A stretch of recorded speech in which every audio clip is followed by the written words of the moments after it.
بسم اللہ الرحمن الرحیم الحمد للہ رب العالمین والصلاة والسلام علی سید الانبیاء والمرسلین۔ حضرت سیدنا ابو ہریرہ رضی اللہ تعالیٰ عنہ سے روایت ہے کہ رسول اللہ صلی اللہ تعالیٰ علیہ وآلہ وسلم نے ارشاد فرمایا کہ مومن کی مثال پودے کی پہلی نکلی ہوئی ہری شاخ جیسی ہے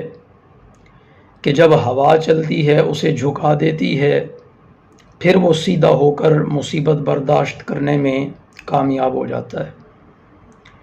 اور بدکار کی مثال صنوبر کے درخت جیسی ہے کہ وہ سخت ہوتا ہے، سیدھا کھڑا رہتا ہے یہاں تک کہ اللہ تعالی جب چاہتا ہے اسے اکھاڑ کر پھینک دیتا ہے۔ اسی مفہوم کی ایک اور حدیث پاک جہاں بدکار کی جگہ منافق کے لفظ بھی استعمال ہوئے، یعنی حدیث پاک میں مومن اور منافق کی مثال دی گئی۔ مومن کی مثال تو ایسے پودے کی نکلی ہوئی پہلی ہری شاخ کے ساتھ دی گئی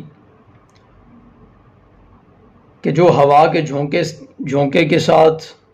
کہیں بھی جھک جاتی ہے اور پھر بالآخر وہ سیدھی کھڑی ہو جاتی ہے اپنی جگہ پر۔ لیکن منافق اور بدکار جو ہے اس کی مثال صنوبر کے درخت جیسی دی گئی کہ وہ سخت بھی ہوتا ہے، سیدھا کھڑا رہتا ہے یہاں تک کہ اللہ رب العزت جب چاہتا ہے اسے اکھاڑ کر پھینک دیتا ہے۔ تو مطلب یہ ہے کہ مومن تو ہر وقت اللہ رب العزت کے حکم کی تعمیل کرتا ہے، حکم کے تابع اور اس پر راضی رہتا ہے۔ اگر بندہ مومن پر کبھی تنگی آ جائے، کبھی سختی آ جائے تو خندہ پیشانی کے ساتھ اسے برداشت کرتا ہے اور اللہ رب العزت سے خیر کی امید رکھتا ہے، اور پھر جب وہ مصیبت پریشانی ٹل جاتی ہے تو اللہ رب العزت کا شکر ادا کر کے ثابت قدمی کا اظہار کرتا ہے۔ لیکن اس کے برعکس جو منافق اور کافر ہیں وہ دنیا میں خوشحال رہتے ہیں، کسی قسم کی آزمائش سے دوچار نہیں ہوتے، یہاں تک کہ قیامت کے معاملات ان کے لیے بڑے سنگین ہو جاتے ہیں، یعنی موت انہیں آ لیتی ہے اور پھر قیامت کے دن اللہ رب العزت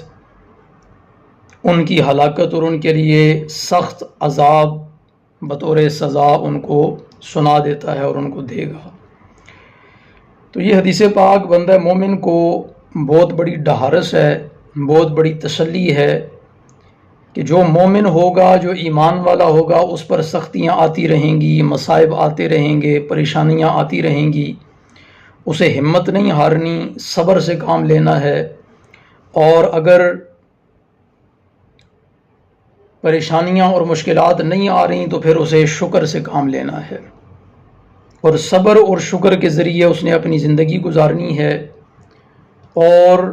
اس کے برعکس جو منافق ہیں، کافر ہیں، کہ جیسا کہ ہم دیکھتے بھی ہیں کہ کفار ان پر اتنے زیادہ مصائب نہیں آتے،